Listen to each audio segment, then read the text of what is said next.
자, 2번 사문서 위조 변조죄입니다. 자, 조문 읽어보시고요. 자, 객체를 보면 자, 판례 나왔네요. 자, 권리 의무에 관한 문서가 뭐고 사실 증명에 관한 문서가 뭔지를 보시면 돼요. 뭐 매매 계약서라든지 임대차 계약서, 뭐 신분증이라든지 성적 증명서 등이 관련되어 있는 것들입니다. 자, 여기서 거래상 중요한 사실을 증명한다는 문서라고 하는 것은 자, 그 다음에 동그라미 1번. 자, 발생, 존속, 변경, 소멸을 전후 과정을 증명하는 것이 주된 취지 문서뿐만 아니라 자, 그 밑에 동그라미 2번 하세요. 자, 단지 간접적 동그라미로만 연관된 의사표시 내지 권리 의무 변동에 영향을 줄 수 있는 의사표시를 내용하는 것도 포함이 된다는 것이 한번 나온 적이 있어요.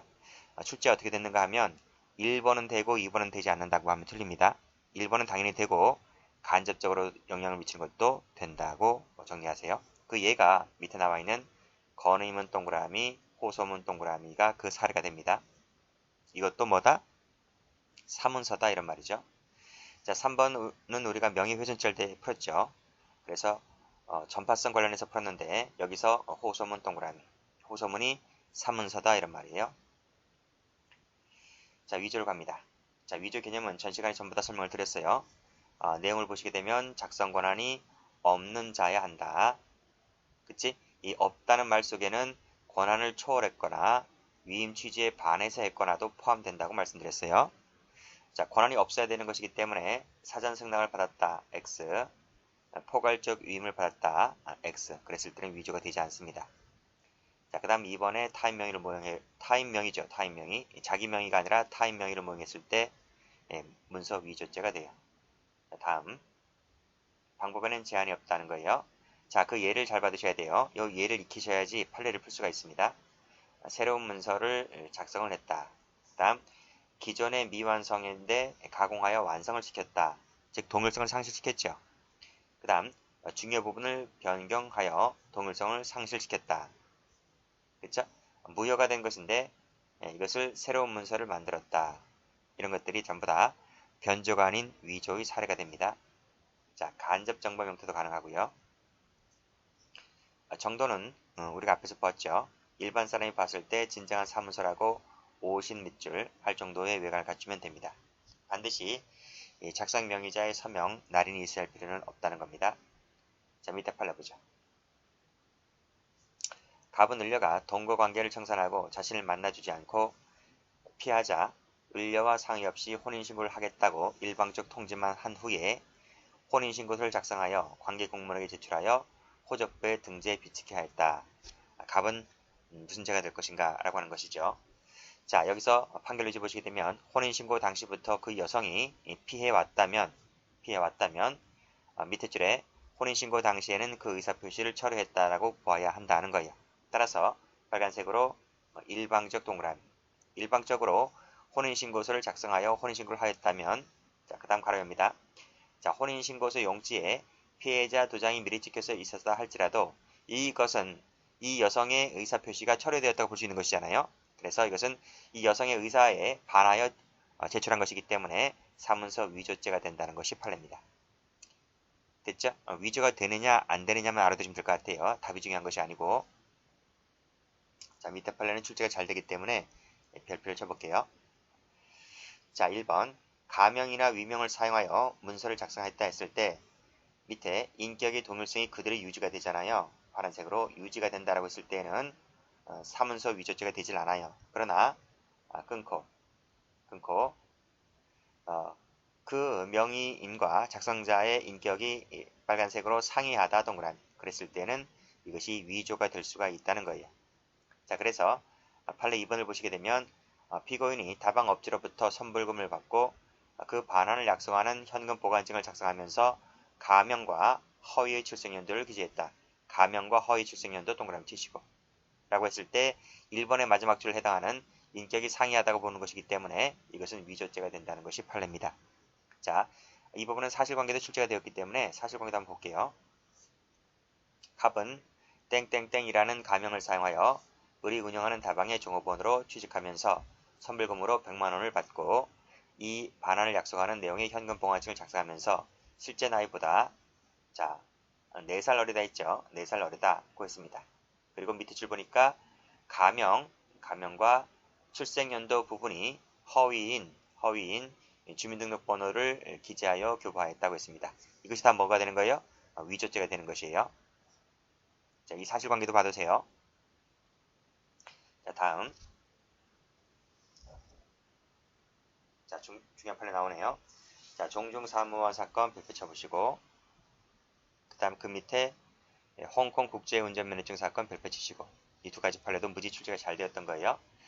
자, 이 부분도 사실관계까지 같이 봐두셔야 돼요. 자, 판결로지 보시면 피고인을 명의인을 기망하였다. 기망 동그라미.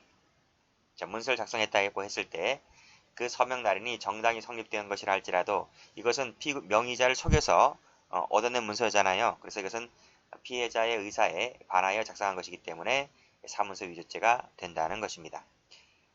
제가 전 시간에 설명드렸잖아요. 그 노트를 펴보시게 되면 여기서 권한이 없는 자가 하는 것, 위조, 변조, 작용 모형이 있는데 그 권한이 없다는 말 속에는 여기 4번 위임 취지에 반해서 하는 것도 뭐가 된다? 이것도 위조나 변조가 될 수 있다는 거예요. 자, 그래서 다시 한번 교재로 와서 보시면 종중사무원 사건 같은 경우에는 이 서명날이 정당히 성립되었다 할지라도 그 기망에서 그 문서를 날인을 받았기 때문에 이것은 피해자 의사에 반해서 작성한 것이므로 위조죄가 된다는 판례입니다. 자, 어떤 것이냐 한번 볼게요. 종중사무원 갑은 회의록을 임의로 작성하고는 종중원들 찾아가 다니면서 서명날을 받았었는데, 자, 밑에 줄 회의록의 내용 등에 관하여는 제대로 알려주지 아니하였다. 그렇죠? 제대로 알려주지 아니하인 채 밑에 서명날인을 받았다고 했습니다. 이것이 뭐예요? 이 부분이 바로 뭡니까? 여기 나와 있는 서명날인자의 의사에 반해서 문서를 작성한 것이기 때문에 위조죄다라는 거예요. 자, 다음. 자, 사실관계 볼까요? 갑은 행사할 목적으로 96년 8월달 자신의 아파트에서 홍콩 교통국장이 발행한 국제운전면허증에 붙어있던 의뢰사진을 떼어냈다. 이 사진을 떼어낸 것이 뭡니까?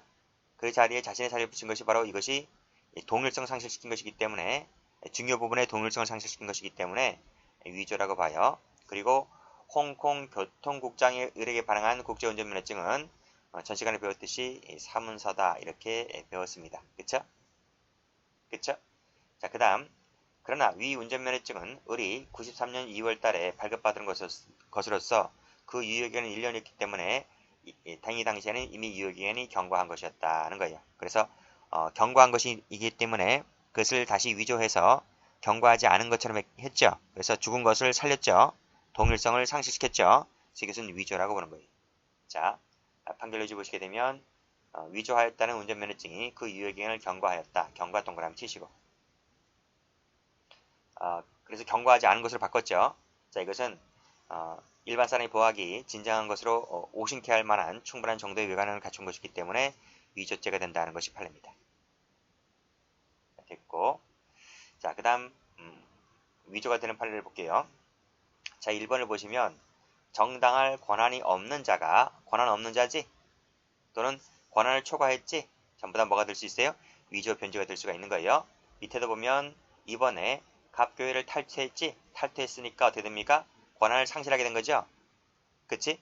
자, 3번도 보면 권한을 초월했다가 나와 있습니다. 전부 다 권한이 없는 자가 되는 거예요.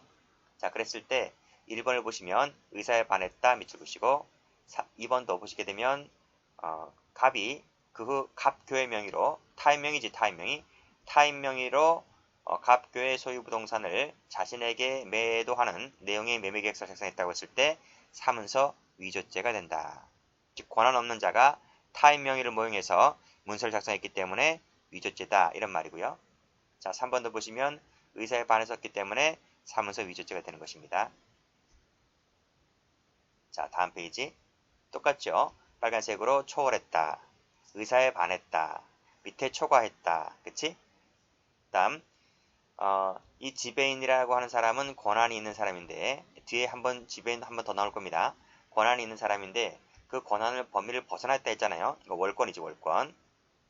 가로 열고 이꼴 월권이거나 권한을 초월했다고 볼 수 있는 거예요. 그래서 문서 위조죄가 나올 수가 있는 거예요. 자, 7번을 보시게 되면 7,500만 원이잖아요. 7,500만 원. 그런데 1억 5천만 원이기 때문에 이것이 뭐예요? 월권이죠. 월권. 월권이기 때문에 문서 위조죄가 될 수가 있는 거예요. 자, 8번에 보시면 자신이 신탁자로부터 증여받았을 뿐 명의 신탁받은 것이 아니라고 주장하는 상황 속에서 신탁자의 상속인이 수탁자의 동의를 받지 않고 동그라미.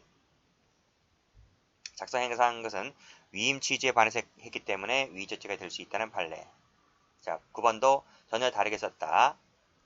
10번을 보게 되면 약속음 작성에 사용하라고 인정을 겨우 받았는데 그대로 하지 않고 오히려 이의 신청 취하서를 작성했다라고 하는 것은 위임 취지에 반해서 썼다는 겁니다.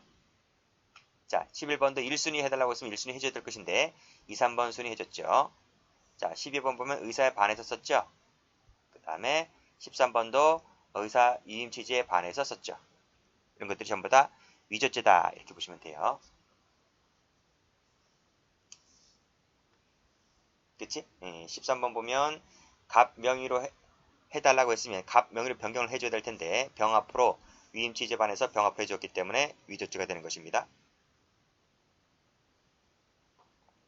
14번 이 범죄 행위 관련된 거 있죠.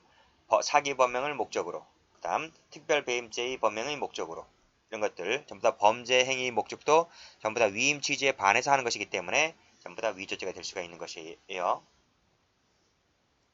포괄적 승낙이 있다 할지라도 실제 분양되지도 않은 상가에 대해서 허위 내용의 문서를 작성하라고 하는 똑같이 범죄 행위 동그라미 치시고 전부 다 뭡니까? 위임 취지에 반해서 한 것이기 때문에 위조죄다 이런 말이. 자, 17번.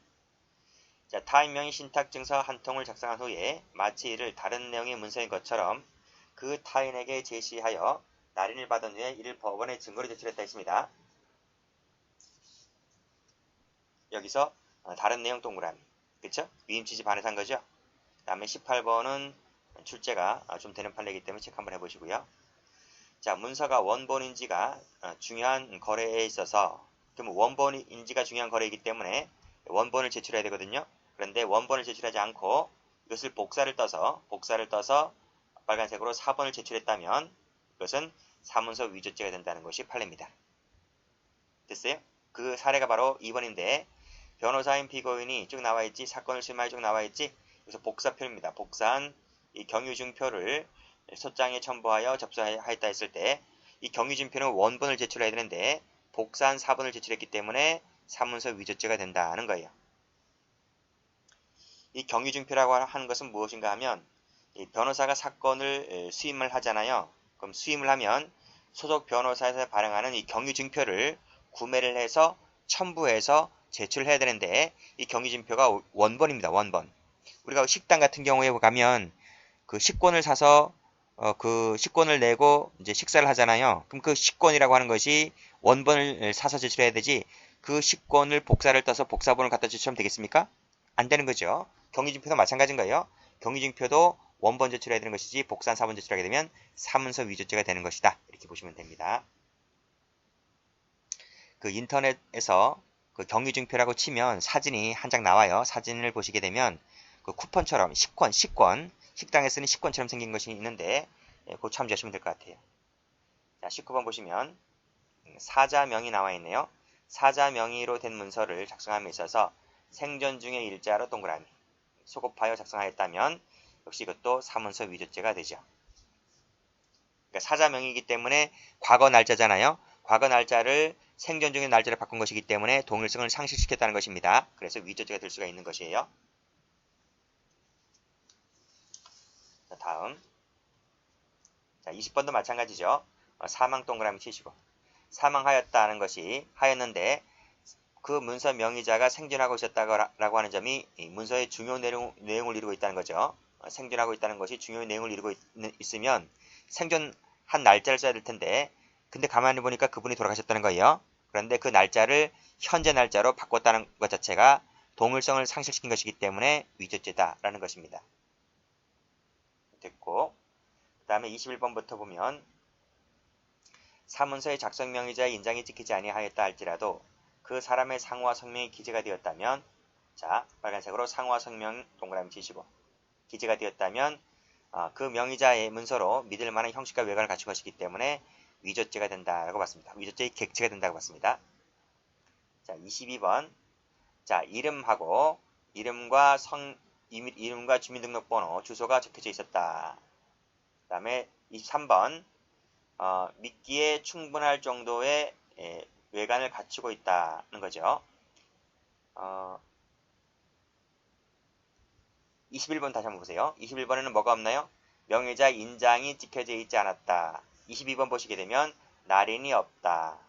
23번 보시게 되면 인장이 찍혀져 있지 않았고 주민등록번호가 기재가 되어 있지 않았다 할지라도 밑에 진정한 사문서라고 믿기에 충분할 정도의 외관을 갖추고 있다면 이때는 객체가 된다는 판례. 24번 볼게요. 자, 다른 서류에 찍혀있던 갑의 직인을 칼로 오려내었다. 칼 동그라미 치시고 풀 동그라미 치시고. 그치? 그런데도 불구하고 얼마나 정교하게 했는지 마지막 줄 보시면 주의 깊게 관찰하지 아니하면 비정상적인 부분을 알아차기가 어려울 정도였다 했으니까 오신케 충분하죠? 그쵸? 이랬을 때는 객체가 될 수 있다는 판례가 되고요. 자, 23번을 보시게 되면 서명만 있다 동그라미, 26번 보시면 기명만 있다 동그라미, 그 다음 27번 보시면 서명 날인이 없다 동그라미. 이라 할지라도 전부 다 일반인이 보았을 때 진정한 문서라고 오신케 할 정도가 된다면 그때는 전부 다 객체가 된다는 판례가 됩니다. 그래서 몇 번부터인가요? 21번부터인가요? 21번부터 이렇게 꺽쇠를 하시면 21번부터 해서 마지막까지가 외관을 갖추고 있지 못했다 할지라도 일반인이 보았을 때, 외관이 아니고 일반인이 보았을 때 진정한 문서의 형식과 외관을 갖추고 있었다면 인장이 찍혀져 있지 않거나 날인이 없거나 주민등록번호 기재가 되어 있지 않거나 했다 하더라도 객체가 된다는 취지로 공부를 해두시면 되겠습니다. 자, 다음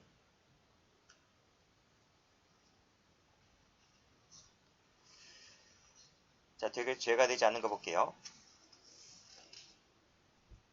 자, 파란펜 들어보시고 자, 전세계약서를 작성함에 있어서 명의자의 명시적이거나 묵시적인 승낙이 있었다면 권한이 있는 거죠. 자, 승낙 세모 치시고 그 다음에 2번을 보시게 되면 대리자, 대표자죠. 그쵸? 권한이 있는 사람이지? 권한이 있는 사람이 지위를 남용했다. 남용이라는 말은 뭐예요? 권한이 있는 자가 하는 거예요. 그 다음 3번을 보시게 되면 역시 대표이사지? 대표이사니까 권한 있는 사람이지? 허위라 할지라도 대표권을 남용했다 할지라도 작성 권한이 있는 사람이 하는 것이기 때문에 위조죄가 될 수가 없죠. 그 다음 4번도 이사 3인이니까 이사는 뭐죠? 작성 권한 있는 사람이지? 그래서 위조죄가 될 수가 없고 5번도 대표이사야죠? 세무 치시고 밑에도 대표이사 세무 치시고 전부 다 작성 권한 있는 사람이기 때문에 그 과정에서 1인 주주의 위임 승낙을 받지 않았다 할지라도 작성 권한 있는 사람이기 때문에 위조 변조가 될 수가 없어요. 자, 6번 보시게 되면 지배인 세무 치시고 작성 권한 있는 사람이지 권한 있는 사람이기 때문에 뭐가 안 돼요? 위조나 자격모형이나 이런 것은 될 수가 없어요. 자, 그 다음 밑에 10번에 2번도 지배인 세무 치시고 위조 변조가 될 수가 없다. 그런데 그 앞 페이지에서 뭐라고 나옵니까? 지배인이라 할지라도 권한을 초월하였다면 위조가 될 수 있다는 판례가 앞 페이지에 나올 겁니다. 다음 자 7번을 보시게 되면 권한을 포괄적으로 위임받았죠. 작성 권한 있는 사람이기 때문에 위조 변조가 될 수가 없고 8번도 권한을 위임받았단 말 나와 있네요. 다음 9번을 보시게 되면 수탁자가 수탁자 명의로 명시탁 사례네요.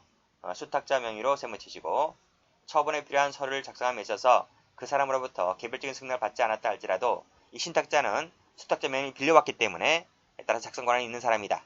그쵸? 그래서 개개적으로 수탁자로부터의 동의를 받지 않았다 할지라도 위조죄는 성립하지 않는다는 거예요. 그것이 바로 두 번째에 나와 있지. 수탁자는 자신의 명의 사용을 포괄적으로 신탁자에게 허용하였다 할 것이다. 그래서 신탁자는 수탁자의 이름을 갖고 쓸 수가 있다는 거예요.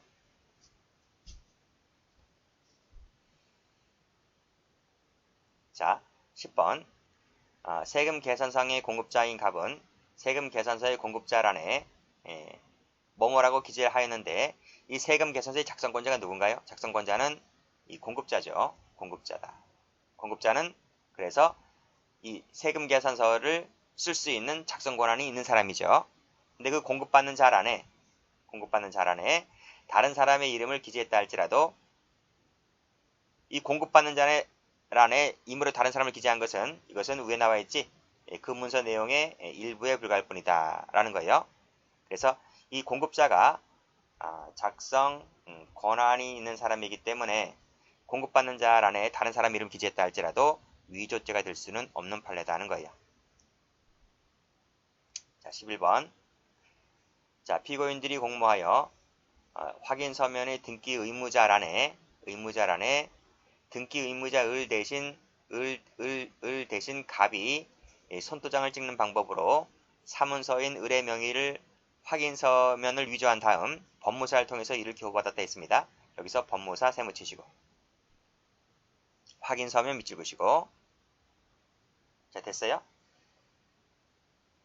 자, 밑에 보면 확인 서면은 법무사 명의의 문서이다 그랬고 이 확인 서면은 누가 썼습니까? 이 법무사가 작성했죠. 법무사가 확인 서면을 작성하였다는 거예요. 그러면 잘 읽어보셔야 돼요. 여기까지가 사실관계인데 자, 확인 서면의 등기 의무자란에 을 대신 갑이 손도장을 찍는 방법으로 날인하였는데 이 부분은 뭐다? 이 부분은 문서의 내용에 불과했다. 내용에 불과하다고 작성권자는 누구다? 작성권자는 법무사였다. 법무사였기 때문에 법무사는 이 확인 서면이 작성할 수 있는 권한을 가진 사람이므로 법무사가 이것을 썼기 때문에 그 내용이 허위 내용이 들어갔다 할지라도 이것은 위조죄가 될 수는 없는 것이다. 형식주의이기 때문에 그래요. 그래서 10번, 11번 전부 다 형식주의이기 때문에 이상한 내용이 들어갔다 할지라도 위조는 되지가 않는다는 거예요. 전부 다 공급자인 작성권자가 썼고 작성권자인 법무사가 썼기 때문에 위조죄가 될 수가 없다. 12번 세 번째 줄에 일반인이 보았을 때 진정한 문서라고 오심케 할 정도인지 여부는 뭐뭐 등을 종합적으로 고려해서 판단해야 된다고 되어 있네요. 다음 페이지 보시면 그 판례가 2번이죠. 작성 명의자의 서명이나 날인은 하지 않고 피고인이 자신의 이름으로 보호증인란에 서명 날인했다고 했을 때 이것은 일반 사람이 봤을 때 오신케 할 정도는 아니기 때문에 위조죄가 되지는 않는다는 판례가 돼요. 자, 그 다음 성명 주소만 기재가 되어 있을 뿐 날인은 없었다는 점. 그 밑에 소유자는 확정적으로 매매계약에 동의하지 않았다는 사실을 날인은 없었다는 점을 어떻게 쉽게 구별이 가능했다는 점 세무 치시고 그랬다고 한다면 이것은 일반인이 봤을 때 진정한 문서라고 오신케 할 정도가 되지 않았기 때문에 위조죄가 되지 않는다는 판례입니다. 됐죠? 여기까지 합니다.